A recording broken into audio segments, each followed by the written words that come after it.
En esta grabación vamos a daros claves para entender, escuchar y hablar de Internet sin conflictos con adolescentes. ¿Qué sucede? Que para llegar a hablar de Internet con adolescentes sin que haya conflictos hay que tener claras algunas pautas. Primera, sería en qué momento evolutivo se encuentran. Segunda, qué sería una comunicación eficiente. Y tercera, algunos tips en las que creo que os podremos ayudar durante esta formación. Este contenido está pensado para eso, cómo hablar para que te escuchen de verdad en etapa adolescente. Pues para llegar a este objetivo, primero tendríamos que entender su etapa específica, qué está pasando en su cerebro en estos momentos. Escuchar sus intereses. Si no nos preocupamos y nos interesamos por su mundo con un interés genuino, poco va a funcionar querer poner normas y límites. Tenemos que hacerle ver lo importante que son para nosotros. Aparte, hay que conectar con ellos desde otro punto de vista. Un vínculo saludable es mucho más eficaz a la hora de luego intentar hablar de una consecuencia.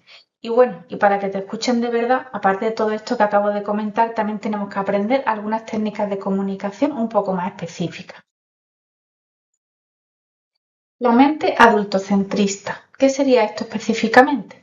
Pues bueno, lo he denominado así porque nosotros, desde una madurez de nuestro cuerpo y mente, entendemos que una intervención, es decir, que nos hagan caso, una actuación, viene desde el hacer y el hablar, es decir, razonar, explicar, incluso poner una consecuencia, para que todas esas acciones que hacemos, esas conversaciones que tenemos, produzcan un resultado y para nosotros desde nuestra mente adultocentrista sería que nos hagan caso.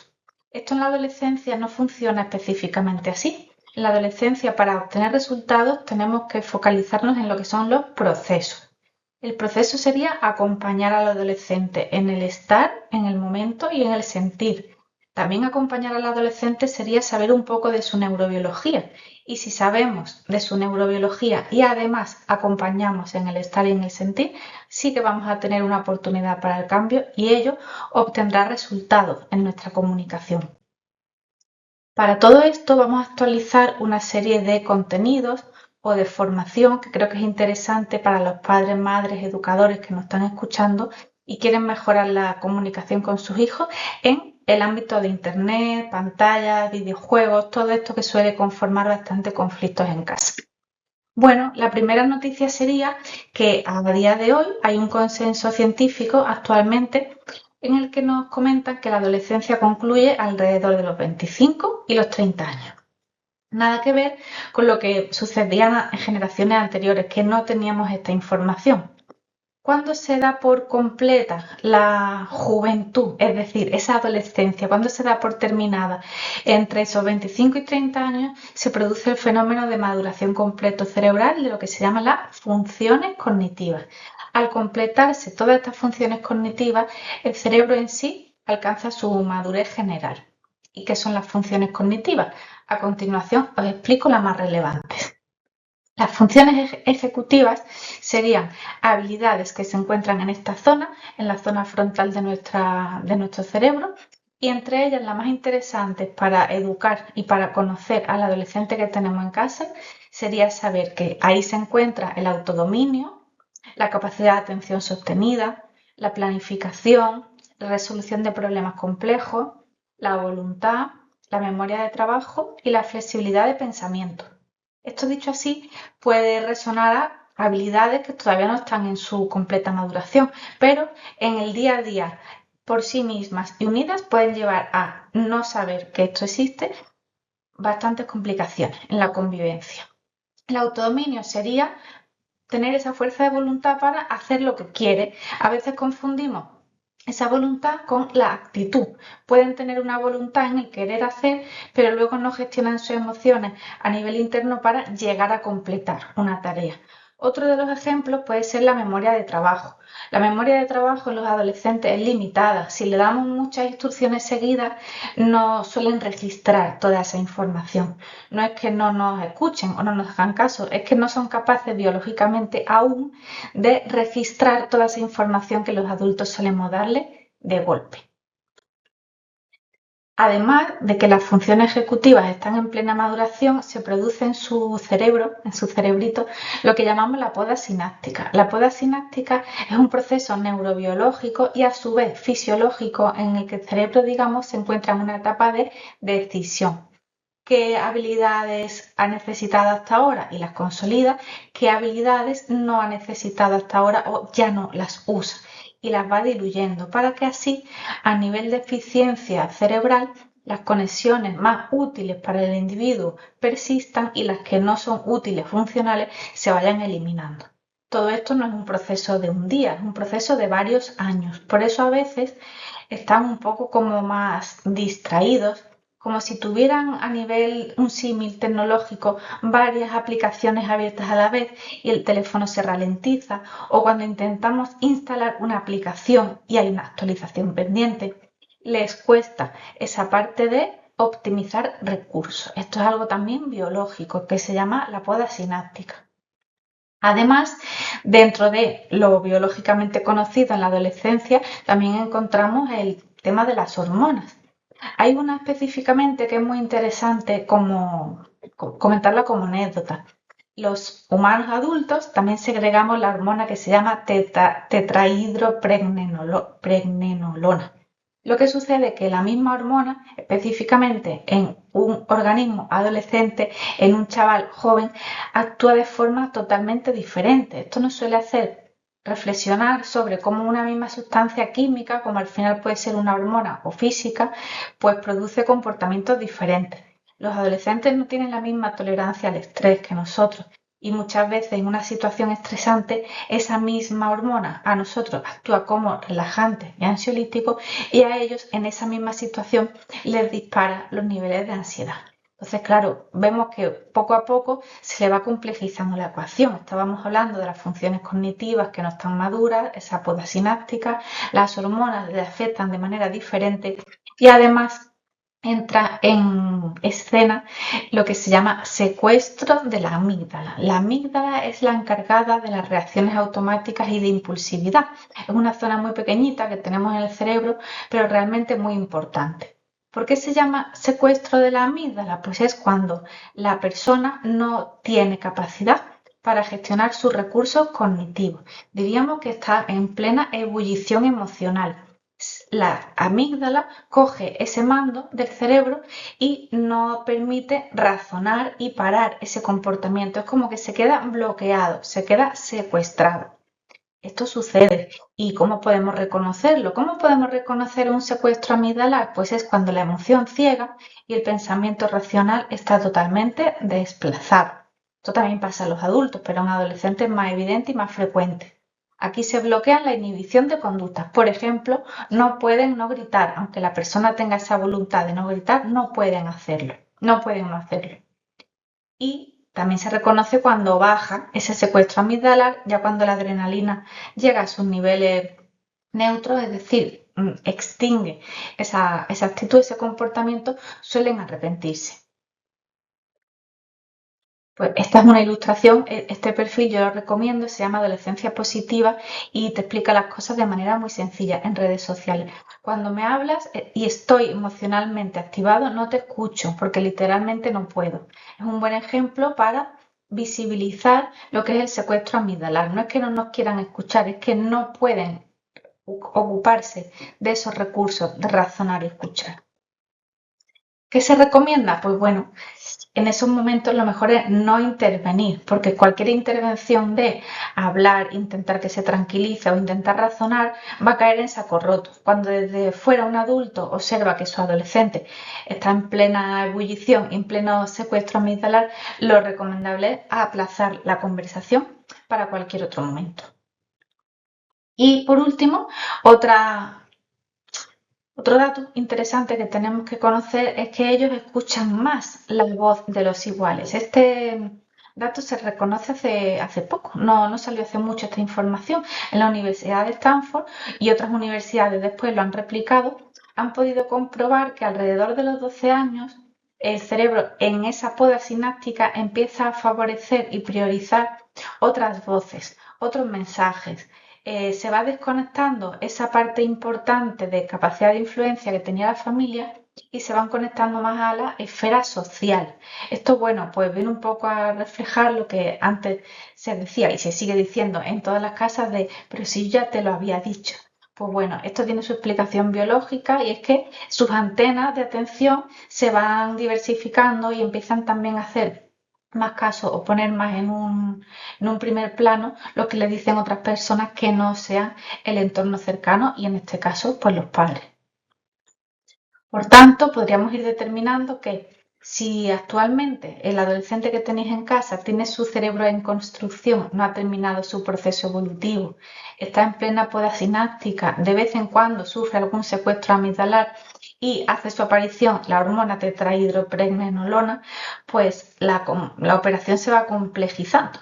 Y además hay un recableado de voces. Todo esto es interesante saberlo, sobre todo para no tomar las cosas a nivel personal. Cuando un adolescente no te escucha las 5 órdenes seguidas, pues saber que tiene una dificultad en la maduración y la memoria de trabajo quizás sea lo menos frustrante. Conocer un poco en qué etapa se encuentran para más adelante poder construir una comunicación más eficaz.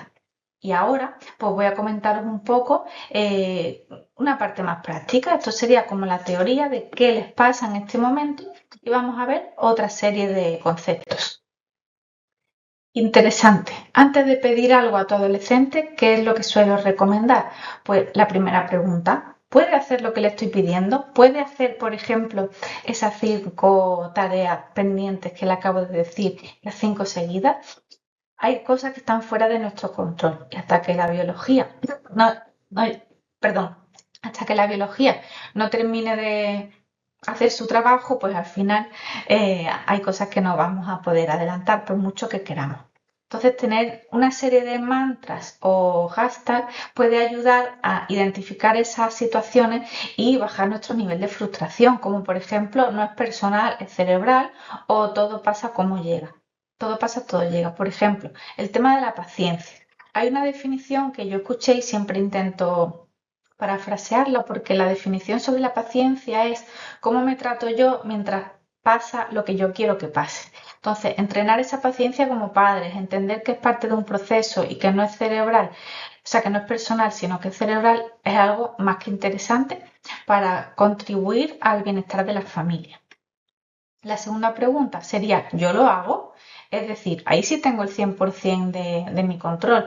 Yo le estoy pidiendo que deje el móvil cuando comemos. ¿Yo lo hago? Pues perfecto, puedes pedirlo. Y luego, lo tercero, ¿es un deseo o una necesidad?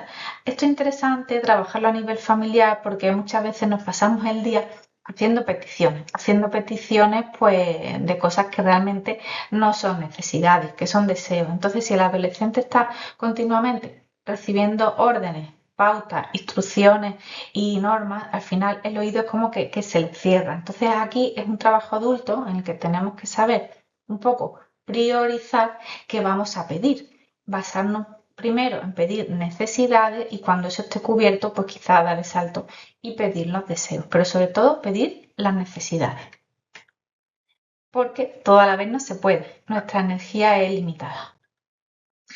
Soluciones para estas cosas que hemos ido ya comentando. Bueno, pues la paciencia, como hemos comentado antes, esa personita que tenéis por casa terminará madurando. Las neuronas espejo es otra parte de las soluciones muy importantes. Hacer lo que quieres ver, que ellos te vean lo que haces para que cuando tú lo pidas no haya reproches. Y la clave de esta mini formación que sería aprender técnicas de comunicación eficaces. Después de esta introducción previa que hemos hecho, a continuación vamos a aprender algunas técnicas de comunicación. Bueno, esto me gusta mucho ponerlo. Dice, no te preocupes porque tus hijos no te escuchen porque te observan todo el día. Un buen ejemplo de neuronas espejo sería esto. Modificar el contexto y el entorno ayuda mucho a cumplir las normas. Por ejemplo, tener cerca de la mesa de la comida, donde la familia comparte tiempo para comer o cenar, el parking de la tecnología y todos dejen ahí los dispositivos móviles, va a ser mucho más fácil y va a ayudar a que el adolescente cumpla la norma de también dejar ahí su teléfono. Las neuronas espejo se activan cuando vemos a alguien realizar una acción, porque estas neuronas proyectan la representación de la acción, aunque no se realice inmediatamente después, siempre va a estar disponible. Es como una camarita que tenemos dentro del cerebro que siempre va grabando las acciones de nuestras personas referentes.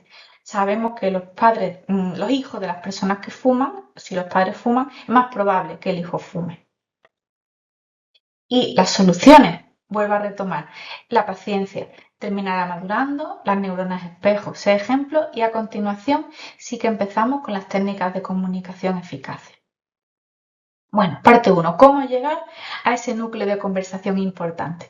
Pues esto es muy relevante porque para conseguir que un adolescente escuche los temas importantes, como son para nosotros las normas, el uso de Internet, las consecuencias, los hábitos, las rutinas, los estudios, las obligaciones, pues no se debe ir directo al grano, que es lo que solemos hacer con nuestra mente adultocentrista. Este divulgador, el médico, el doctor Ríos, pues propone dividir la comunicación en 3 niveles, entendiendo que los 2 primeros son el entrenamiento para el tercero, que sería como nuestro objetivo oculto. También os invito a seguirlo en redes y tiene unos vídeos muy interesantes. Es médico psicoterapeuta. ¿Cuáles serían los 3 niveles? Pues lo primero sería una comunicación superficial, es la llave del vínculo, es lo que te engancha a la persona adolescente. La segunda parte sería la comunicación profunda, como esa conexión. Y la tercera, la comunicación efectiva, lo importante que es lo que queremos conseguir. Sin pasar por la profunda es imposible llegar a la efectiva y sin completar la superficial tampoco se puede llegar a la profunda. Entonces son 3 niveles que actúan así como a modo embudo y vamos a ir desgranando uno a uno. Yo para explicarlo, a mí esta teoría me gusta mucho, pero personalmente utilizo lo que se llama la economía de la comunicación, porque al final el concepto económico de inversión y resultados creo que ayuda a entender esta parte que es interesante para la comunicación en familia con un adolescente. Sería la cuenta corriente de la confianza, los 3 tipos de comunicación para que la relación funcione. Aquí tendríamos las 2 inversiones que habría que hacer. La primera, la comunicación superficial, se caracteriza por ser una inversión a largo plazo. Consiste en hablar con ellos de manera genuina de sus propios intereses, de su música, amigos, redes sociales que utilizan, por qué le gustan los videojuegos que le gustan. Participar en su mundo de manera activa, con una motivación positiva. ¿Cómo? Sin juzgar, sin corregir y sin dar lecciones. Consiste en conocer sus propios intereses. El objetivo es que él entienda o ella entienda que hablar con papá y mamá es un entorno seguro. Se puede hablar con él de cualquier cosa. El concepto, pues bueno, ahí he puesto un poco lo de la hucha, ¿no? Es como el dinero que vas metiendo en el banco, que no da un beneficio inmediato, pero que va acumulando pues esos intereses. Después de la comunicación superficial, considerándolo como una inversión a largo plazo, estaría la comunicación profunda, que son las acciones alianza. ¿En qué consiste? Pues sería conectar a nivel de vínculo, pero también a nivel de emociones, de intereses, de miedo. Consiste en hablar de sentimientos, proyectos de futuro, incluso confidencias y compartir con ellos cómo nos sentimos nosotros. Ese trato más humano, que papá y mamá no es un robot. Papá y mamá también son personas con sus miedos, con sus sentimientos. El objetivo va a ser pues, favorecer esa empatía mutua y esa conexión emocional para que nos quedemos fuera de ese rol de juez o autoridad. El concepto en sí, más que el anterior, que era una inversión, pues aquí sería la diversificación del negocio. No solo vamos a ingresar nosotros, sino que ambos compartir esos activos. Participáis el uno en el mundo del otro. Para que esto, o sea, funcionando la comunicación superficial y la comunicación profunda, llegaríamos a la comunicación efectiva, lo que todos queremos conseguir, que nos hagan caso, que respeten las normas, que tomen en serio sus obligaciones. Para hablar de normas y responsabilidades y poder pasar la tarjeta que ésta sea aprobada, tendríamos que tener cubiertos los otros 2 niveles anteriores, el vincular y el superficial.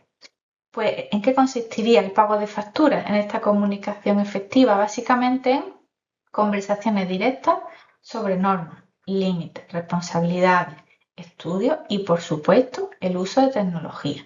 Solo funciona si los anteriores están activos. Estos pagos son obligatorios. hay que hablar de normas, límites, horas, estudios. Va a ser el momento de pasar la tarjeta, pero la tarjeta será denegada si no hemos invertido previamente en que nuestra comunicación y nuestro vínculo con nuestro adolescente le revele que puede hablar con nosotros de cualquier cosa y que también somos humanos con nuestros propios deseos y miedos. Por concluir, podríamos hacer este pequeño gráfico de qué pasa si no hay inversión ni hay alianza. Los límites, los pagos de tarjeta y las tasas serán rechazados. Se va a percibir como un sermón y el sermón va a generar conflicto, porque el adolescente siente que su propia cuenta está en números rojos, que solo le hablamos para pedir, criticar o sermonear. Por eso es interesante que se invierta mucho en esas conversaciones de confianza, de conexión, para que en un futuro los límites sean aceptados. Por último, este símil económico termina reflejando pues más o menos la infografía que he creado aquí. La comunicación superficial y la profunda pues serían como los activos de la empresa, ¿vale? Para que la empresa funcione bien siempre tiene que haber más activos, siempre tiene que haber más cosas a favor, cosas que suman. Y el pasivo sería la comunicación efectiva, como hemos comentado antes, el uso de la tecnología. El secreto de esta estrategia es que para que haya un neto siempre positivo, que la empresa familiar sea saludable, siempre haya más peso en la comunicación que construye que en la comunicación que se exige. ¿Bien? Ok. La segunda parte, para seguir aprendiendo nuevas técnicas de comunicación. A mí este estilo de comunicación me gusta mucho, lo suelo trabajar mucho en familia. Se llama comunicación no violenta. Ahí he puesto una foto del creador de este estilo de comunicación, porque es un educador muy reconocido. Os invito también a buscar información suya. Y aquí lo que habla es que hay dos formas de comunicar. Sería la manera chacal y la manera jirafa. La manera chacal critica, etiqueta, juzga, reprocha y quiere ganar. La comunicación tipo jirafa pues construye vínculos, es objetiva y propone siempre resultados. Bien, parece un marco teórico interesante. ¿Cómo se puede llegar a cabo? Distribuye la conversación en 4 fases: observación, sentimientos, necesidades y peticiones, cumpliendo siempre esos 4 apartados. Solo esos 4 apartados para que el discurso no se alargue. La comunicación es mucho más fluida y saludable. Vamos a ver un ejemplo. Por ejemplo, 1. Observación. Hay que decir cuando yo veo. Cuando veo que miras el móvil durante la reunión. En este paso número 1, lo más interesante es solo decir lo que observamos, no decir lo que creemos o lo que intuimos. Solo se dice lo que se observa.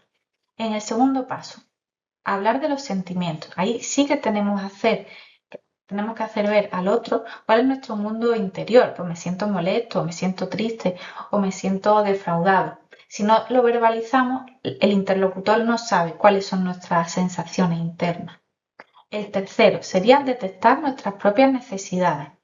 ¿Qué es lo que yo necesito? Pues necesito sentirme respetado y eso se dice en voz alta, se dice en voz alta. Y luego sería una petición. Pide lo que la persona quiere que haga. Es decir, se divide en 4 pasos.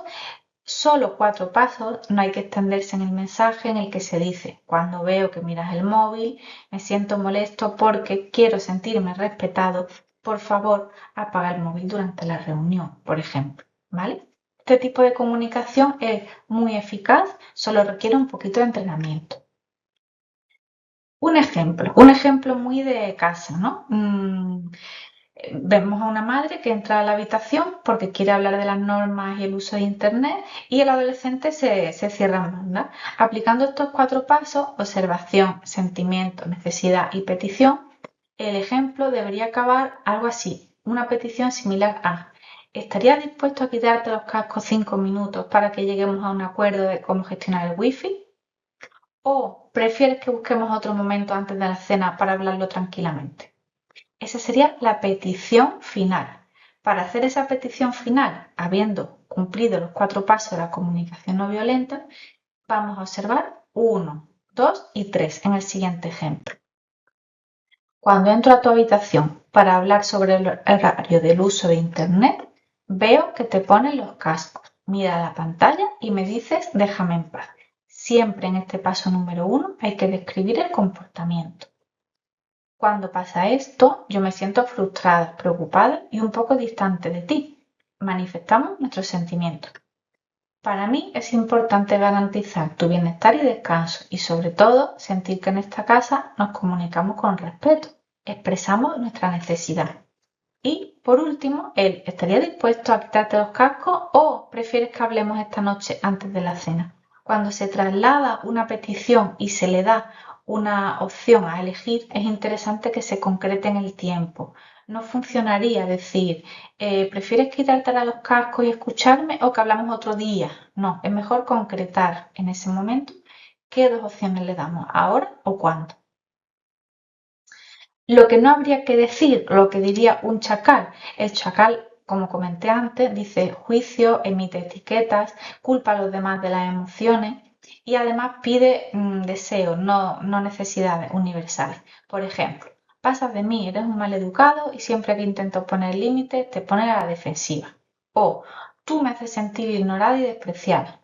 Necesito que me obedezcas y dejes el juego de una vez. ¿Me vas a escuchar ahora mismo, te guste o no? Este tipo de comunicación cierra las puertas para conversar de manera saludable con nuestro adolescente. Bueno, ¿y si después de estos 4 pasos no funciona? Pues hay un truco extra. Se llama hacer espejo de su necesidad. Eso también está contemplado en el modelo de la comunicación no violenta. Si sigue cerrado, después de esos 4 pasos que acaban con una petición, lo interesante es explicar la necesidad que tú ves. Por ejemplo, veo que estás metidísimo en la partida y te fastidia un montón que venga a interrumpirte ahora, porque es tu forma de distraerte, ¿verdad? Es decir, te haces cargo de lo que supone para él tener que cortar su diversión.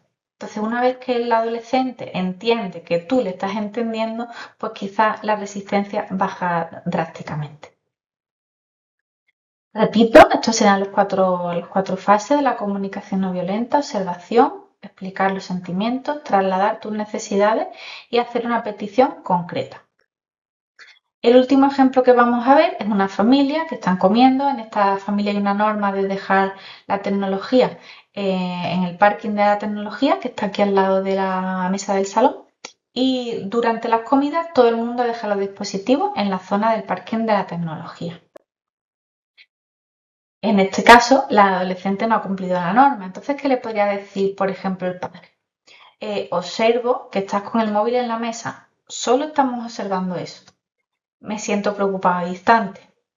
Para mí es clave el respeto en nuestro tiempo de familia y la norma acordada. Y la petición sería, ¿estarías dispuesto a dejar el móvil en el parking de la tecnología? Fin, la conversación tiene que ser corta y cumplir esos 4 puntos. Bien, vemos un capítulo más. Si después de esa forma de comunicarnos, que es la comunicación no violenta, a veces, después de utilizar la mejora de la técnica espejo y hacerte cargo de sus necesidades para que el adolescente se abra, puede que tampoco funcione. Y tenemos alguna estrategia más en la recámara. Esta estrategia se llama estrategia del disco rayado.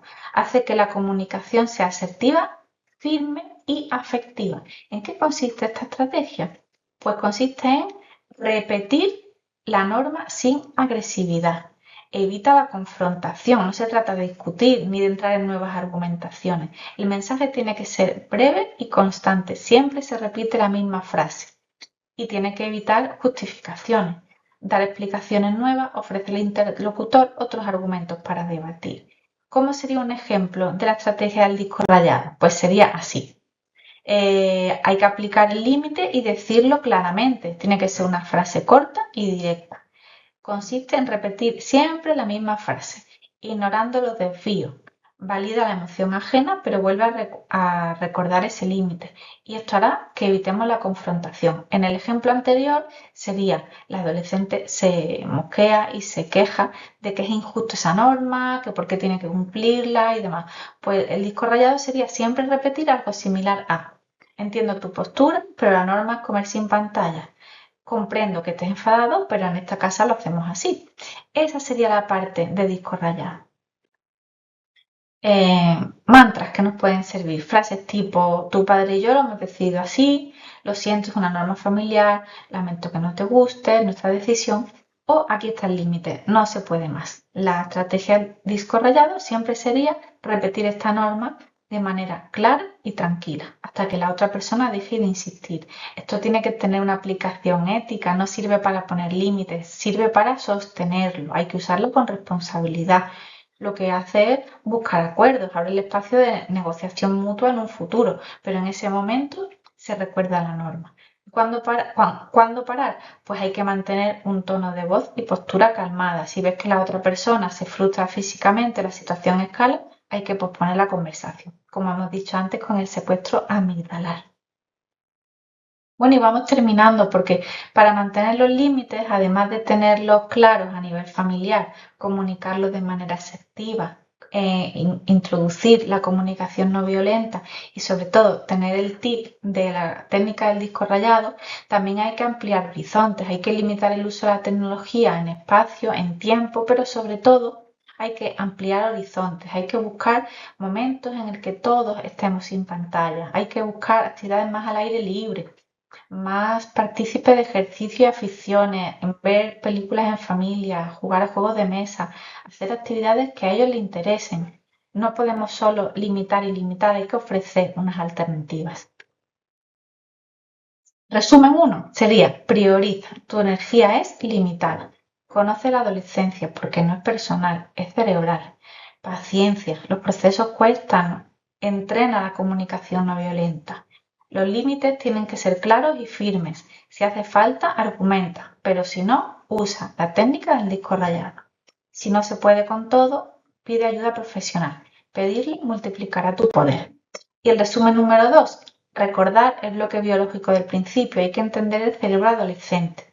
Segundo, hay que pasar todo eso por el filtro adulto. Antes de pedir un cambio, yo lo hago, es un deseo, es una necesidad, y luego ya sí que podremos aplicar los 3 tips de comunicación eficiente. Acordaros de los 3 niveles. No podemos llegar al tercero si no llenamos los 2 primeros. La comunicación no violenta con el añadido de hacer de espejo de sus necesidades y el truco del disco rayado. Con esto vamos terminando y os invito a que podáis visualizar un microcurso que está activo en YouTube en el perfil de Piensatique en Familia. Son vídeos tipo shorts de 1 minuto y en unos 8 o 10 minutos habréis completado el microcurso de cómo saber si tu hijo tiene, por ejemplo, un uso problemático de Internet y un poco las consecuencias que tiene esto en su salud familiar, así como cómo podemos instaurar un plan digital familiar. También hay perfiles de Instagram donde hay contenido muy interesante. Os animo a seguir esta cuenta del proyecto Piensatique en Familia de la Asociación Aliada. Con esto quiero agradecer vuestro tiempo. Hemos dedicado este rato a conocer las claves para entender, escuchar y hablar de Internet sin conflicto con nuestros adolescentes. Muchas gracias.